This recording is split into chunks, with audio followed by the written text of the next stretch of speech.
சங்கீதம் 12. செமினி தின்னும் எண்ணரும்பு கிண்ணறத்தில் வாசிக்க ராகத் தலைவனுக்கு ஒப்புவிக்கப்பட்ட தாவீதின் சங்கீதம்.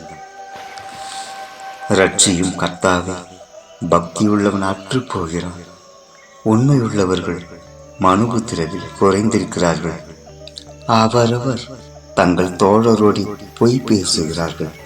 இச்சக உதடுகளால் இருமனதாய் பேசுகிறார்கள். இச்சகம் பேசுகிற எல்லா உதடுகளிலும் பெருமைகளில் பேசுகிற நாவையும் கர்த்தர் அறுத்து போடுவார். அவர்கள் எங்கள் நாவுகளால் மேற்கொள்ளுவோம், எங்கள் உதடுகள் எங்களுடையது, யார் எங்களுக்கு ஆண்டவன் என்று சொல்லுகிறார்கள்.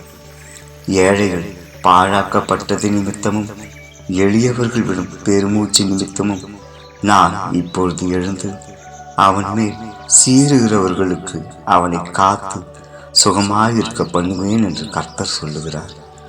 கர்த்தருடைய சொற்கள் மண் குகையில் 7 தரம் உருக்கி புறமிடப்பட்ட வெள்ளி கொப்பான சொத்த சொற்களாயிருக்கிறது. கர்த்தாவே, நீர் அவர்களை காப்பாற்றி அவர்களை என்றைக்கும் இந்த சந்ததிக்கு விலக்கி காத்துக் கொள்ளுவீர். மனுபுத்திரரில் சண்டாளர் உயர்ந்திருக்கும் போது துன்மார்க்கர் எங்கும் சுற்றித் திரிவார்கள்.